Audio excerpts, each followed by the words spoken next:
Madagascar is called the Island of Rainbows.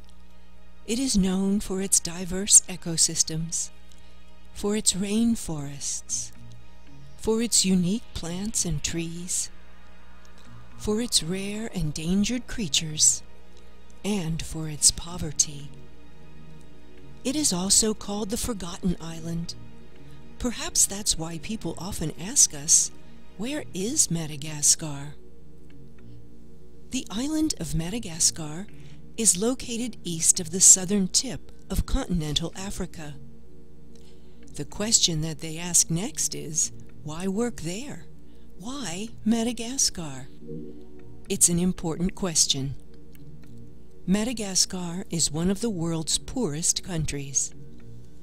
70% of its 21 million people live in poverty, most of them in rural villages. What does it mean to be poor in Madagascar? More than half of the workers in Madagascar earn less than $1 a day. That means families cannot buy the food or clothing their children need, or even send them to school. Rice and maize are all that some families have to eat.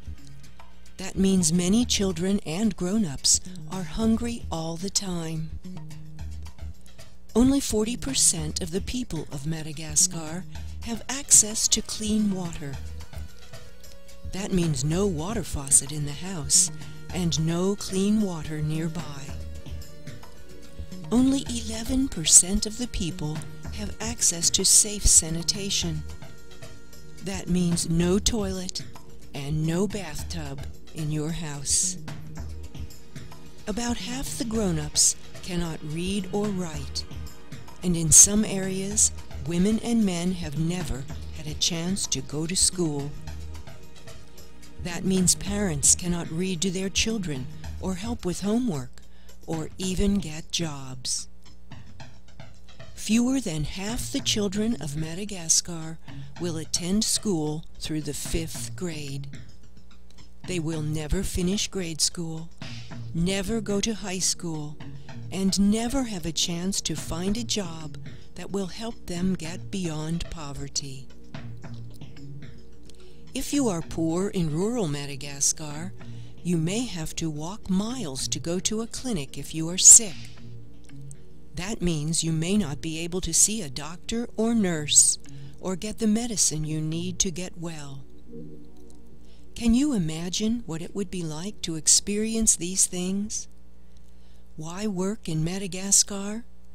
Because the need is as great as the opportunity to make a difference. Caring Response Madagascar Foundation, CRMF, works with the poor to help them improve their own lives. Our partners in this work are Brother Edwin Joseph, a missionary from India, and his organization, ONG St. Gabriel. What does CRMF do to respond to the problems faced by Madagascar's poor? Brother Edwin Joseph recommended that we start with education. His motto is, no literacy, no development. So CRMF began by helping those who could not read or write. Our first literacy center opened in 2001. It enrolled youngsters who had migrated to the city from rural areas where there were no schools at all.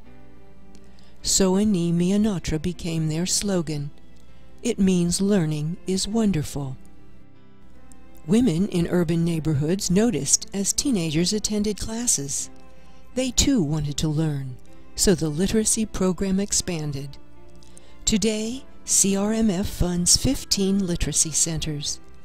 Graduates of the program tell us how glad they are to read, write, and work with numbers. Now they can help their children learn, and they help tutor others. When we visit Madagascar, the literacy students, ages 15 to 55, sing and dance with joy. More than 11,000 women and men have graduated from our literacy program. In 2006, CRMF shipped computers to Madagascar and opened a computer literacy program for the poor. There is always a waiting list to enroll in it, and we now have more than 5,000 graduates. Today, with upgraded computers, young people master the technology skills they need to qualify for better jobs. Our literacy program helps the poor improve their lives in other ways, too. Students in our literacy centers learned how to create family gardens and to grow fruits and vegetables that nourish everyone in the family. CRMF works with the Watson Foundation to provide seeds to families every year. CRMF also has a micro-lending program for poor women enrolled in our urban literacy centers. Women work together in groups to qualify for small loans that they use to create little businesses. A loan of about $40 enabled these women to set up a business selling charcoal, which families use for cooking. One woman paid the tuition for her 7 children with the money she earned from a CRMF microloan. This woman created a business selling concrete blocks to construction companies. Other women have used their loans to set up shops that sell vegetables. The CRMF Literacy Initiative also helped Brother Edwin Joseph teach men, women, and children the importance of drinking clean water, having safe sanitation facilities for the family, and washing hands before meals and after going to the bathroom. The puppets of Caring Response Madagascar were among Brother Edwin's allies in talking about these important topics. The CRMF puppets have performed in schools and villages, entertaining both children and adults.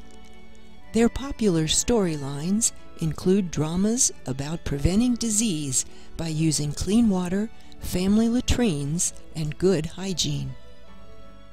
CRMF raised money so that ONG St. Gabriel could provide clean water and family latrines in the neighborhoods of some of Toamasina's poor. CRMF also helped fund latrines at an elementary school and at the city prison. Families build their own outhouses, and they pay part of the cost of the latrine themselves. The components for these latrines, such as these cement rings, are constructed locally. Brother Edwin was the first person in Madagascar to employ women in the construction trades. CRMF helped construct a sanitation plant in Toamasina, where family latrines and clean water filters can be produced at prices the poor could afford. With the help of ONG St. Gabriel, CRMF also developed a micro-lending program in rural villages. Through this project, rural people learned how to raise and care for animals. Then they received small loans so they could purchase livestock. Some families invested in milk cows, while others invested in chickens and pigs. In one neighborhood, families dug fish ponds so they could raise fish to eat and to sell. Families have learned that they can eat better and also sell excess milk, meat, and eggs in the market at Toamasina. Miles from the city, in the rural area, is the dispensary on Mandrosa, where many of the rural poor go for medical care. It is staffed by missionary sisters, the Daughters of Wisdom. Some patients walk up to 10 miles or more to reach this dispensary, and those who can't walk are carried on stretchers by family members.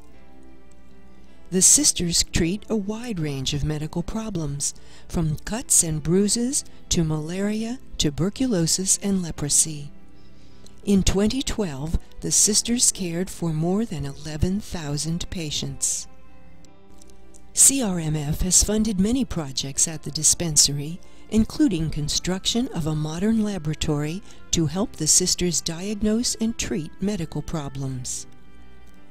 CRMF sponsors medical education programs in Madagascar.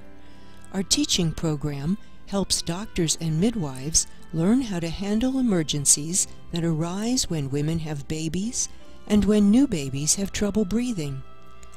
Our volunteer doctors and nurses provide medical care and essential medicines for the poor at free clinics. Why Madagascar? Need, certainly. The opportunity to make a difference? Yes, that too. But there's a part of this story that I haven't told you, and it has to do with faith.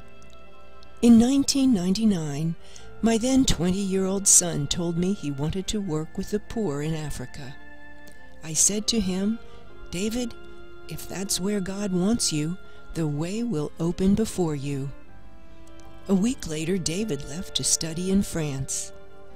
There he met Brother Edwin Joseph, who was preparing to embark on a new ministry with the poor in Madagascar. Caring Response Madagascar Foundation was born as a result of the experiences of these two friends in the slums and rural villages of Toamasina in the summer of the year 2000. CRMF has been working for the poor of Madagascar with Brother Edwin Joseph ever since. It has been an amazing and challenging and wonderful journey. Why Madagascar? When that's where God wants you, the way opens before you.